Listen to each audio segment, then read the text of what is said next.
Howdy folks, and welcome back to World of Warships with Rear Admiral Jingles, and today, for your viewing entertainment, we have the delectably named SirBratwurst. And he is sailing Her Majesty's ship, Warspite, the grand old lady of Jutland herself, flagship to the Commander-in-Chief of the Mediterranean Fleet during World War II, Admiral Sir Andrew Brown Cunningham. And I have to confess, I'm a little conflicted about this, because, don't get me wrong, I like a bit of bratwurst. It's yummy. But it does sound suspiciously German, doesn't it? And this is possibly the most British of British ships. Yeah, we don't want any of that foreign rubbish around here. We're British, don't you know? We didn't stand shoulder to shoulder and form the thin red line against the German hordes at Rorke's Drift and Waterloo in order to have the buggers in charge now, did we? No, sir. For we are British as Winston Churchill, as British as Arthur Wolseley, the Duke of Wellington, as British as the Mini Cooper. In fact, damn your eyes, sir, we're as British as fish and chips. That's right, sir, fish and chips. So no, I don't think we'll be having any of that foreign rubbish around here. Good day, sir. I said good day, sir. Yeah, it's okay, I know. It's true, I admit it. My entire heritage is based on a lie. There's very little that's actually British about the British. All of our food's from Europe. Our entire royal family are Germans who married Danes and Greeks.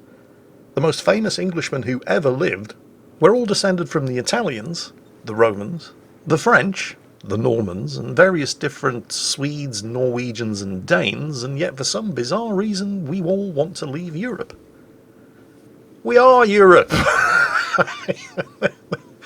You couldn't find a more European country anywhere. All of which is an extremely complicated way of saying I guess it's okay for somebody called SirBratwurst to be in command of the Warspite. It is a mighty fine ship after all. And SirBratwurst is going to do pretty well in this game. I mean, obviously, or I wouldn't be showing it to you. But the thing is, every single kill that he achieves is down to a combination of two things. First, big old 15-inch guns. And secondly, some seriously questionable errors of judgment on behalf of the people that he's shooting at. And not just the people that he's shooting at. Pay attention to the T-22 up ahead. You can just see him here. He's about to contest the narrow channel leading to Capture Point Charlie up here, currently occupied by a Fur attacker who, honestly, no matter how good you think your torpedoes are, never a good idea to turn broadside to a Molotov's 180mm guns and a Warspite's 15-inch guns just to get your torpedoes away. Observe the T-22. He's blocking the channel with his ship, which means the Ochotnik's torpedoes couldn't possibly miss. Now, the Ochotnik has very sensibly smoked up, and since the Fur attacker may as well have taken out a full-page ad in Variety to advertise the fact that he was launching his torpedoes, everybody is easily able to avoid them. However, the act of smoking up means that the Ochotnik is no longer spotting targets for anybody, including himself. So, what is a self-respecting war canoe to do if he can no longer actually see any targets to shoot at, and he wants to fire all of his guns and all of his torpedoes? Well, you and the Molotov could continue to exchange blind fire with each other. But the chances of that actually working are fairly slim. Wait, no, I've got an idea. Let's leave the smokescreen. Totally worth it to get eyes on the approaching Warspite. Oh crap, the Molotov's knocked our engines out. Better use the repair party, which he does. Which means those two fires are going to stick. But totally worth it to get our torpedoes away against the approaching Warspite. He'll never suspect a thing. Oh, hang on a minute. What's the range on the War Canoe's torpedoes? Yeah. Maybe not worth it after all. Now, while SirBratwurst is getting into position to take advantage of the next serious error of judgment committed by a player on the enemy team, let me just direct your attention to the minimap, where we're going to follow the progress of a friendly Leander who's about to get involved in his own little comedy of errors over in the general direction of Capture Point Bravo in the middle of the map. This is what I believe the young kids today are referring to as a YOLO rush. I prefer to call it a rush of shit to the brain. Perhaps he thought that the enemy Warspite, Ismail, Dallas, New York and Molotov would all fall to their knees and tremble in sheer awe at the approaching majesty of a ship of the British Empire. If that was the case, I have to give him points for style, but as plans go, it was pretty shit. And that is an awfully big cluster of enemy ships over there. I mean, there's a Warspite, a Dallas, a New York, a Molotov, an Ismail. That is what is often referred to as a target-rich environment. It's really just a question of which one is going to be the best target.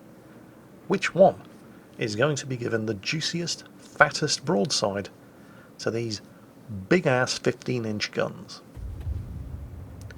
Well, the Molotov's got their attention. Is it going to be the Dallas? No, wait, the Molotov's closer. He's pretty quick, so give him plenty of lead.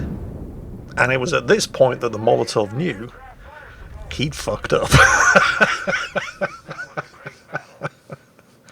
Oh, nobody told me there was going to be a Warspite there. Yes, that's right, because the minimap is just there to obscure your view of the bottom right quadrant of the playfield, isn't it? Now, after that massive paddling, surely nobody else is going to be stupid enough to fall for the same trick. Enter the USS New York. Now, SirBratwurst does seriously underestimate how slow the New York is going, so he only scores the one citadel. He doesn't delete the New York outright, but it's a New York. They're not the fastest of ships in the world. And SirBratwurst did probably give him an extremely nasty fright there with that citadel, so he has fired up the boilers, but, well, too little too late. And that is yet another paddling. But oh, what's this? The Russian contestant has just entered the match, and unlike his other teammates thus far, is displaying definite signs of being capable of thinking and breathing at the same time. Luckily, he's been spotted, and SirBratwurst is desperately trying to get the ship angled. Unfortunately for our Russian contestant, he forgot that the "you are now clear to fire" indicator was only good for his front turret, and he's now sitting 6 kilometers away from a Warspite. Although, I have to confess, we British do tend to get a little confused and flustered when we hear terms like kilometres bandied around, because the standard unit of measurement in the British Empire is cups of tea per colonised nation. So, with Capture Point Charlie well and truly colonised, and with the friendly Molotov steaming north to get to within torpedo range of the enemy Ranger, SirBratwurst has set his sights on the USS Dallas, and is preparing to revoke the Declaration of Independence. To be completely fair, the Dallas didn't really make any mistakes here, unless you count allowing yourself to get shot at by a Warspite. And there's the Kraken Unleashed, as well as the High Caliber, and the Confederate. He's just showing off now, isn't he? So, 2 targets remaining. Which one to go for? What do you think, Akazuki? Should he go for the Furious or the New Mexico? You think he should go for the New Mexico? Well, it's true that one of them is a traitor to the British Empire, but the other one's an aircraft carrier. He does take a couple of shots at the New Mexico, but the New Mexico isn't actually focusing him down. Instead, the New Mexico, quite sensibly, is going for the targets that it can more easily kill, and thus reduce the number of guns firing back at it. And, you know, he can tank the New Mexico. You can't tank dive bombers. So, the Furious it is. Now, it does take longer than you might have imagined for the Furious to spot the simple way out of the predicament that he currently finds himself in. He's sitting there in open water, getting shot at by the 15-inch guns of the Queen Elizabeth class battleship, Her Majesty's ship, Warspite. If only there was something we could do about that. You see that large outcrop of rock sticking out of the water right in front of him? You know, the one he's reversing away from. That's what we refer to as an island. And there's all manner of useful things you can do with islands. You can live on them for one thing. I do, along with 66 million others. You can plant crops on them, you can raise livestock on them, you can build the biggest empire the world has ever seen on them. But one thing that you can't do with an island, well, there are actually two things that you can't do with islands. So far, we haven't yet figured out how to sink them. Although, to give them their credit, the Japanese did try to do exactly that really hard at Midway. And despite the march of technology, nobody has yet really come up with a way of shooting through them. And the Furious has finally figured it out. With 1279 health remaining, he's managed to get into cover, from which he can continue with complete impunity to launch attacks on SirBratwurst. And yet somehow, and I have no explanation, but somehow the Furious even managed to screw up something as simple as that. And that is kill number 6, nearly 200,000 damage done at tier 6, 1,000 points, the end of the match, and more than 3,000 base experience. And at the conclusion of this battle, SirBratwurst returned home to Portsmouth to a hero's welcome and some thoroughly well-deserved tea and medals. That's it for today, folks. I hope you enjoyed it. And as always, take care, and I'll catch you next time.